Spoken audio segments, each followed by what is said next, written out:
Ramazan ayı. Aç kalıyoruz. Amacımız bir kemalat kazanmak. Ama açlığın içerisinde kendine has bir kemalat var. Ne demek istiyorum? Şunu demek istiyorum. İnanmayan insanlar da aç kalarak bir cihette kemalat kazanabiliyorlar, biliyor musunuz? Yani açlık ruha bir tekamül verebiliyor.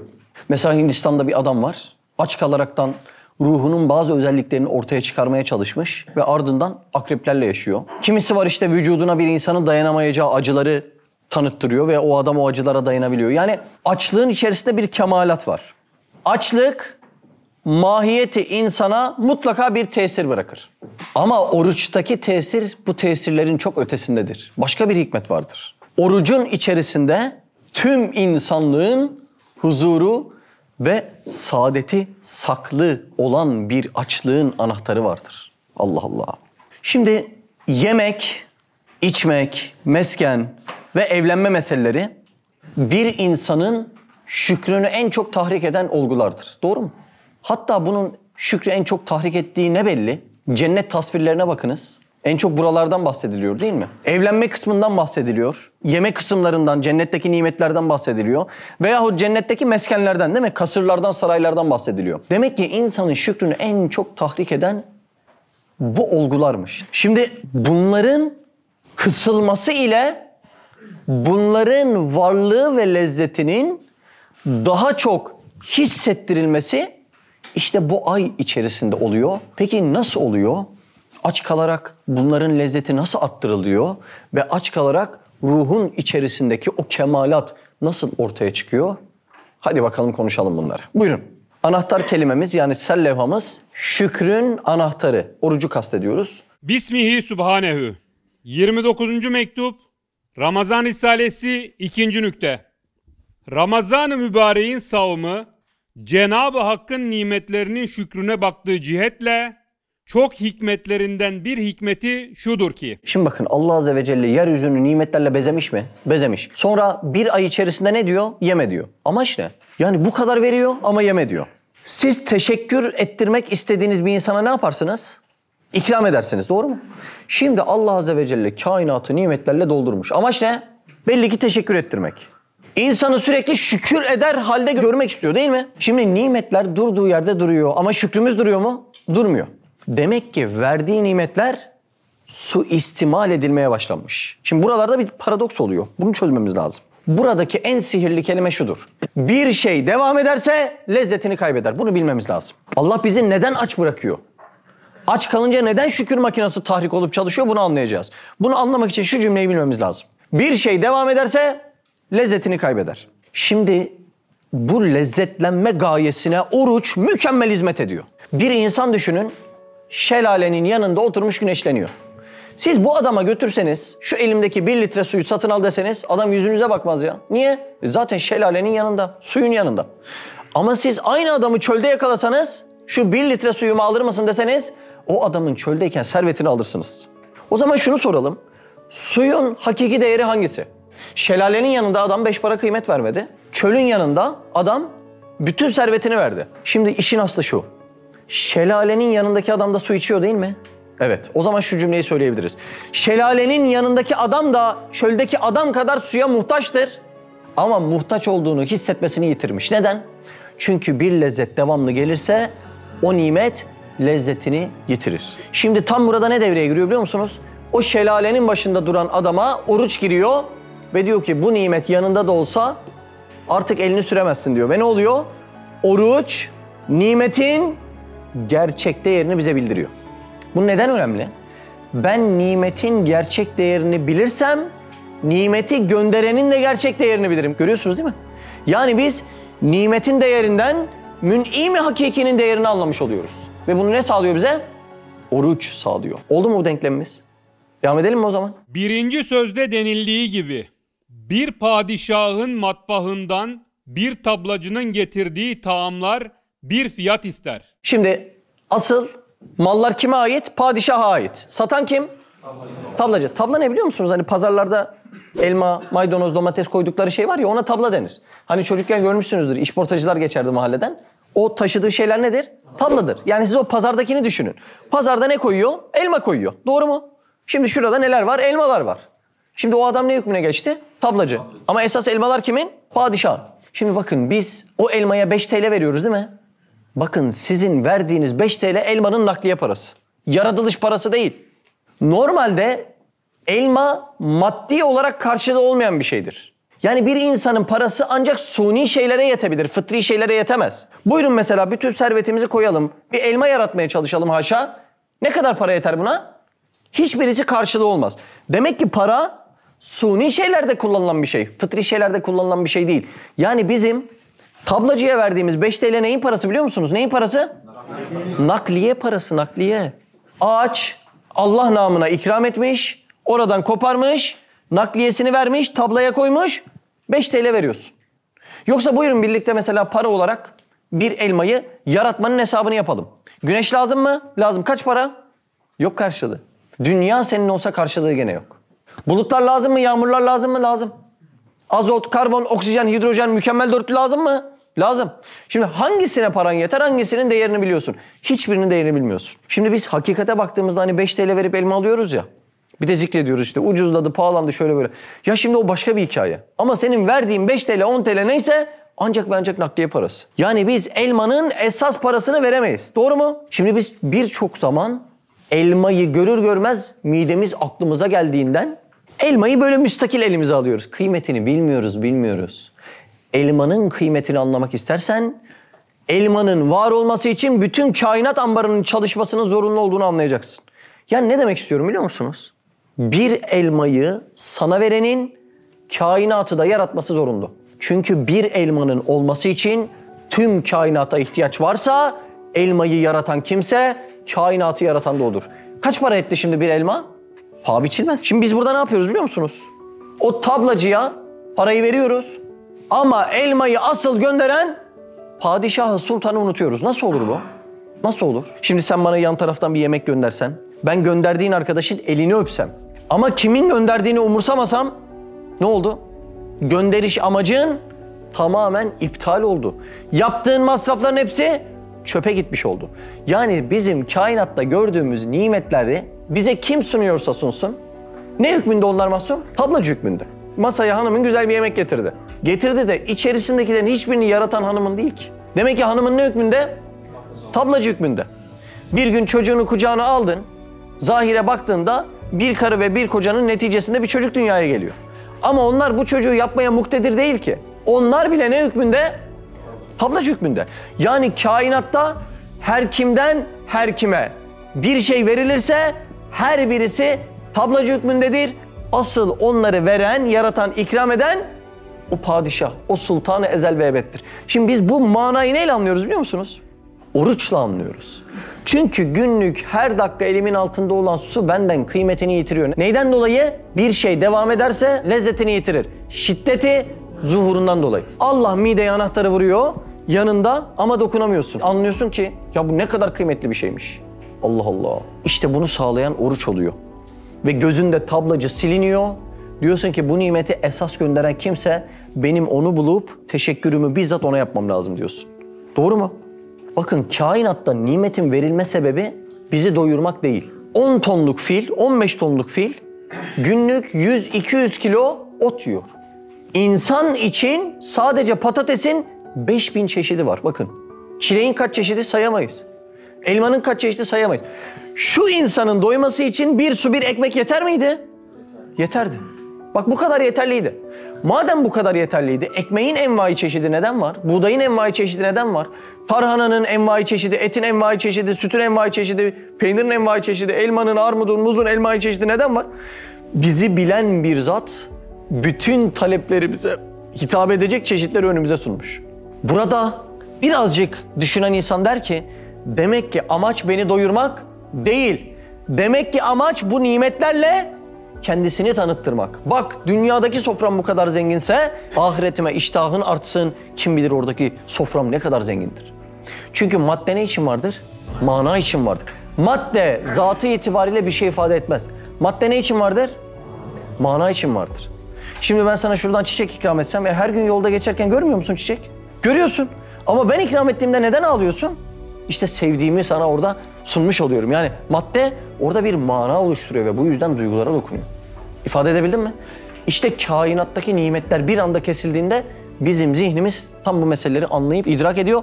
Ne için yaratılmışsa onu anlamış oluyor. Tablacı kelimesini canlandıralım. Size kim neyi sunuyorsa onu böyle tablacı hükmünde görseniz çok güzel olur. Mesela birkaç saat sonra geldim yanınıza, tatlı ikram ettim, kahve ikram ettim. Şimdi insana teşekkür caiz, dersin en sonunda onu işleyeceğim zaten. Ama beni tablacı hükmünde görürsen çok büyük bir kazanç elde edeceksin, çok büyük. Tam orayı yakalamaya çalışacağım. O yüzden size sunulan ne varsa Süleyman, zihninizde düşünün. Tablacıymış, tablacıymış, tablacıymış. Şimdi bunu da idrak ettiğinde buna tevhid deniyor. Ve artık insanlara minnet senin dünyandan çıkıyor ve diyorsun ki ya padişaha minnet dururken onun gönderdiği elçiye minnet edilmez. Bu akıl kârı değil diyorsun. Oruç bunu anlatacak bize işte. Ya ne derin manalar var ya.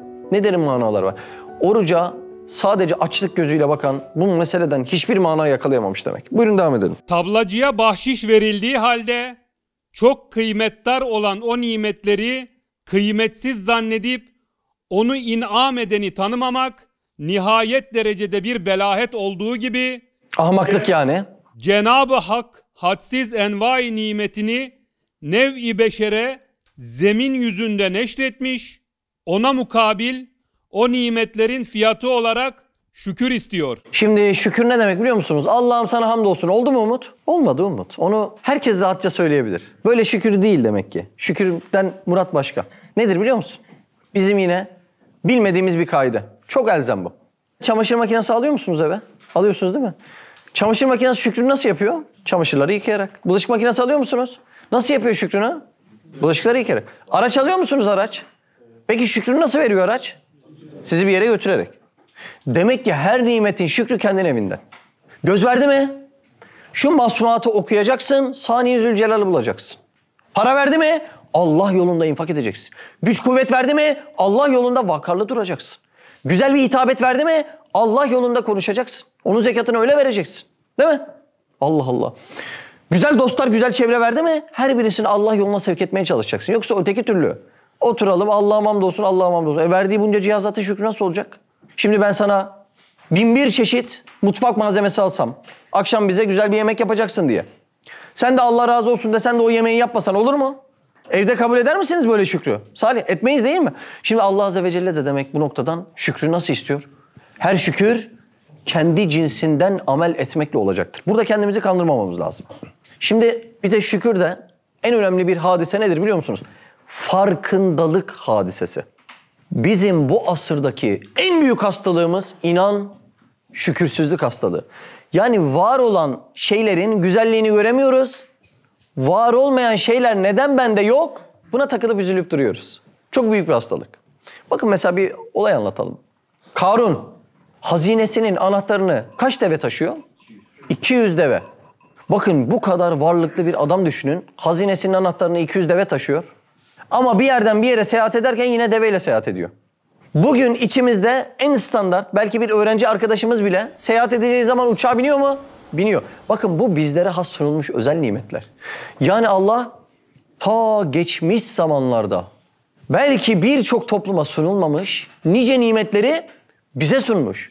Şimdi biz bu güzelliklerin şükrünü bir anlayabilsek ama biz bunların kölesi olduğumuzdan dolayı sorumluluk olarak addediyoruz bunu. Dünya sorumluluğu. Ya Allah'a bir vakit ayır. Ya vaktim yok. Görmüyor musun? Kaç tane işim var? Niye? Küreselleşen dünya. Vaktin yok. Onu doğru söyledin. Zaten vaktin yok. Vakit senin değil ki. Vakti sen yaratamıyorsun. Vakti yaratan başkası varsa o vakit zaten senin değildir. Doğru mu? Allah Allah. Şimdi bize bu kadar nimet verilmiş.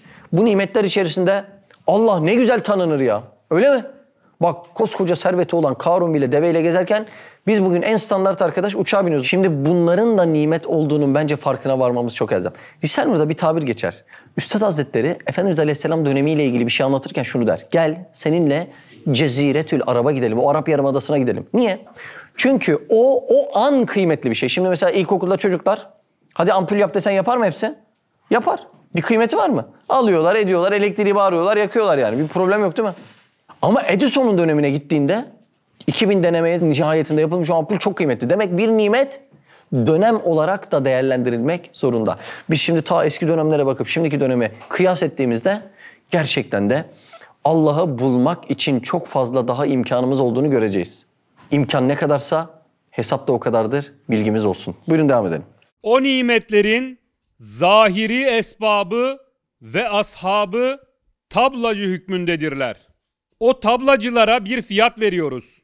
Onlara minnettar oluyoruz. Anlıyoruz değil mi? Bize kim ikramda bulunsa bir minnetimiz oluyor. Evet. Hatta müstehak olmadıkları pek çok fazla hürmet ve teşekkür ediyoruz. Maalesef kusura bakmayın yalakalık, dal kavukluk, tabas busluk bile ediyoruz. Onu söylüyor. Maalesef hiç yapmamamız gereken şeyler, hiç insana yakışmayan şeyler ama onları da yapıyoruz. Evet. Halbuki mün'im-i hakiki o esbaptan hadsiz derecede o nimet vasıtasıyla şükre layıktır. Şimdi şu cümleyi bir daha söyleyeyim. Allah Azze ve Celle'nin bize şükür için yarattığı nereden belli? İkram etmesinden belli. Bir insan bir insana neden ikram eder? Şükür damarı tahrik olsun, çalışsın diye. O zaman şu cümleyi söyleyebilir miyim? İnsan zaten fıtraten şükreder. Hayatınızda mutlaka birisine teşekkür etmişsinizdir. Hocanıza etmişsinizdir. Tam hanımı isterken kayınbabaya etmişsinizdir. Çay ısmarlayan ahbabınıza etmişsinizdir ama etmişsinizdir. Demek ki insanda bu makine var, çalışmaya müsait. O zaman şunu tekrar edebilirim. İnsan fıtraten şükreder mi? Evet, eder. O zaman asıl sorun şükretmek de değil. Çok güzel. Kim söyledi onu? Helal olsun. Asıl sorun nereye biliyor musunuz? Şükür doğru yere ediliyor mu? Bakın Risale-i Nur'da bir cümle geçiyor yine. Ya muazzam ya Risale-i Nur'da gerçekten. Umarım böyle hakkıyla okuyabiliriz de çok sırlı kelimeler geçiyor ya. Diyor ki şükürden şirke gider diyor. Ya ne demek o? Ben zaten şükrediyorum. Niye şirke gideyim? Sen eğer yanlış merciye şükrettiğin anda şükürden şirke gider diyor. İnceliği görüyor musunuz? Şimdi benim beslediğim tavuk gayrın tarlasına gidip yumurta verse ben o tavuğu ne yaparım? Keserim. Şimdi nimetleri Allah yaratacak. Ben de şükrü gideceğim başka yere yapacağım. Ne olur? Ya idamı mucib olur. Değil mi? Allah Allah. Şimdi o zaman şirk ne demek oluyor biliyor musunuz şirk? Onun huzurundayken başkasının kapısını çalmak şirkin ta kendisi. Onun huzurundayken başkasından minnet dilenmek şirkin ta kendisi. İşte Ramazan'da biz bu manayı da yaşıyoruz. Ya Rab, yalnız sensin diyoruz. Mesela bir eve gittik, oturduk iftar sofrasına. Eskiden evin sahibi ye dediğinde yerdik. Şimdi o yediğince de yemiyoruz. Neyi bekliyoruz? Ezanı bekliyoruz ve anlıyoruz ki demek ki sofranın esas sahibi bu da değil. Sofranın esas başka bir sahibi var. Sen orada onun emriyle sen yemeye başladığında neyi ilan ediyorsun? Ya Rab, evin sahibi de tablacıymış. Bak bak ne güzel oldu değil mi? Sultan-ı Ezel ve Ebed sen misin diyoruz. Bu manaları anlamak çok önemli. Ama dilde de akılda da değil. Kalben böyle. Tahkik etmek çok elzem meseleler. Yoksa şükredeceğimiz yeri karıştırıp şirke düşeriz. O zaman şunu da diyebilir miyiz? Şükrün ilk basamağı tevhid. Yani bir insanda bu iman dersleri olmasa, tevhid hakikati olmazsa o adam şükreder, şükredeceği yeri bilemez. Çünkü şükür fıtraten bizde var değil mi Utku? O adam şükreder mi? Eder. Ama kime ve neye ettiğini bilemez. Allah Allah. Nasıl olacak? Demek ki bu okuduğumuz hakikatlerin tam içimizde karşılığını yakalayabilmek için önce tevhidin karşılığını yakalamamız lazım. Ne kadar önemli ya. Şu iman dersleri ne kadar önemli ya. Bakın şeyi konuşabilirdik yani işte 50 yıldır çözemedik. Oruçta sakız ne olur? İmsak vakti, iftar vakti. Bütün Ramazan'ın kıymetini bu sorularla sorup duruyoruz. Burada tevhid gibi bir hakikati var ya. Bu kadar derin bir hakikat var. Bu ne olacak? Bu olmadan belki orucumuz ne olacak? O bile meçhul. Bu ne olacak bu? Bunu nereye koyacağız? Hadi buyurun devam edelim. İşte ona teşekkür etmek, o nimetleri doğrudan doğruya ondan bilmek. 1. Allah'tan bilmek. Devam. O nimetlerin kıymetini takdir etmek. 2. Nimetin kıymetini takdir etmek. Ve o nimetlere kendi ihtiyacını hissetmekle olur. 3. Benim ihtiyacım varmış. 1. Allah'tan bildin. 2. Nimeti takdir ettin. 3. ihtiyacını hissettin. Şimdi Allah Azze ve Celle bu nimetleri bir mana için veriyor. Yoksa Allah tok olun dese tok da olurduk. Doğru mu? Taşın bir şey yemeye ihtiyacı var mı? Yok. Bizi taş gibi de yaratabilirdi. Sıkıntı yok. O zaman başka bir mana var. Ne biliyor musunuz mana? Kendini hatırlatmak istiyor Allah. Midene kilidi vurdu mu? Vurdu. Uzandın ama dokunamadın, yiyemedin, içemedin. Daha sonra tam emir geldi, içtin. Allah Allah ya Rabbi veren sen misin ben dalmışım diyorsun. Demek amaç ne? Allah'ın hatırlanması. Peki bu kadar masraf yapılıyor. Sen bunu Allah'tan değil de tablacıdan biliyorsun. O kadar masraf ne oldu kainata dedince? Çöpe gitti. Bak bir elmanın yaratılması için kainatın çalışması lazım. Sen o elmayı gübreden bildin, tablacıdan bildin, 5 TL'den bildin. Ne oldu? O kadar masraf çöpe gitti. Çünkü kainatın ve elmanın yaratılmasının sebebi kulum benden bil demesiydi Allah. Şimdi ben birden eski öğretmenimi hatırladım. Ya dedim şöyle bir aranjman yaptırayım, çiçek yaptırayım. Hatta aradım dedim ki her dalına bir altın tak. Gönderdim öğretmene. İşte filan kes sınıf, filan kes numaralı öğrenciniz Mehmet Yıldız ellerinizden öper hocam. Öğretmen de aldı. Hatırlayamadı beni. Ne oldu çiçek? Boşa gitti bak. Altınlar ne oldu? Şimdi çiçek dediğin aslında başlı başına bir şey ifade etmez. Çoğu zaman yanından geçiyoruz az önce konuştuğumuz gibi. Tek başına bir şey ifade etmiyor. Ama tam hatırlatıcı olarak verildiğinde ne oluyor karşıdaki? Hüngür hüngür ağlamaya başlıyor. Şimdi o zaman çiçekteki asıl mana nedir? Hatırlatıcılıktır değil mi? Şimdi benim o aranjmanı yaptırmaktaki asıl amacım şuydu. Kendimi hatırlatayım ve kendimi sevdireyim. Ama hoca beni hatırlamadı. Ne oldu? Bütün masraf çöpe gitti. Yani bu nimetlerin bize verilmesindeki esas maksat Allah kendini hatırlatmak istiyor, Allah kendini sevdirmek istiyor. Değil mi? Yoksa ben bu ikisini yapmazsam bütün masraf çöpe gitti. Şimdi bir gün bir arkadaş bana tesbih hediye etmişti. Biz de işte namazdan sonra tesbihat yaparken tesbih çekiyoruz ya. Sonra bileğime astım, tam dua vakti geldi. Baktım bileğimde tesbih gördüm ya. Arkadaşı hatırladım, ona da dua ettim. Sonra dedim ki ya demek ki hatıra hatırlanmak için var. Bir tesbihi hatıra verip kendini hatırlatmışsa ya şu parmakları veren dedim. Tesbih dediğim bir taş yani, benim için hayati bir değeri yok. Ama şu eller, şu parmaklar benim için hayati bir değeri var. Tesbihi vereni hatırlamışken şu elleri vereni hatırlamamak nankörlüğün dibi oluyor. İşte Ramazan ayı bunu kırıyor, tam bunu kırıyor. Ve burada ne oluyor biliyor musun? Bak parmak vermiş hatıra, göz vermiş, kaş vermiş. Ya çok burada şerefli bir olay var. Allah bizim gönlümüzü kazanmaya çalışıyor, farkında mısınız? Bu nasıl bir şereftir ya? Koca kainatın sahibi hediye veriyor, ikram veriyor, hatıra veriyor, senin gönlünü kazanmaya çalışıyor. Bu nasıl bir şeydir ya? Bakın Risale-i Nur'da bir denklem var. Bu denklemi anladığınız anda Ramazan'ın en sihirli anahtarını çözmüş olacaksınız. Muzaaf ne demek biliyor musunuz muzaaf? Katmerli, çok fazla manasında. Üstad Hazretleri bir denklem yapıyor. Diyor ki muzaaf ihtiyaç iştiyaktır diyor. Buna çok ihtiyacın var mı? Var. O zaman artık neyin var? İştiyakın var. Devam ediyor. Muzaaf iştiyak muhabbettir diyor. Benim buna ihtiyacım çok olursa sevgim artar. Muzaaf muhabbet de aşktır diyor. Ben en sonunda buna aşık olurum. Şimdi bakın oruçtaki ince manaya bakın. Allah Azze ve Celle benim mideme anahtar vurmasındaki esas temel maksat şuydu. Bu nimete ihtiyacını anla. Çünkü hep elinin altında, bunu göremiyorsun. İhtiyacını anladın mı? Anladın. Benim buna ihtiyacım muzaaf oldu mu? Oldu.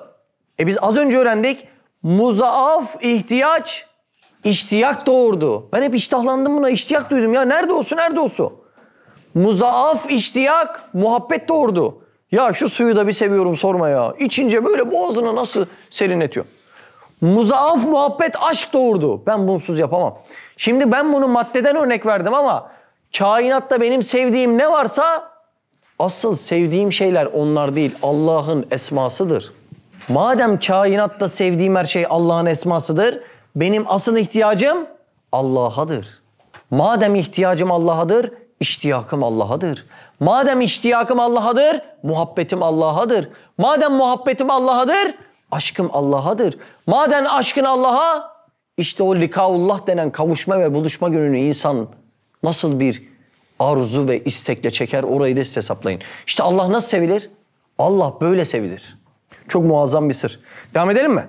İşte Ramazan-ı Şerif'teki oruç, hakiki ve halis, azametli ve umumi bir şükrün anahtarıdır. Çünkü sair vakitlerde mecburiyet tahtında olmayan insanların çoğu, hakiki açlık hissetmedikleri zaman çok nimetlerin kıymetini derk edemiyor. Tam bize anlatıyor, evet.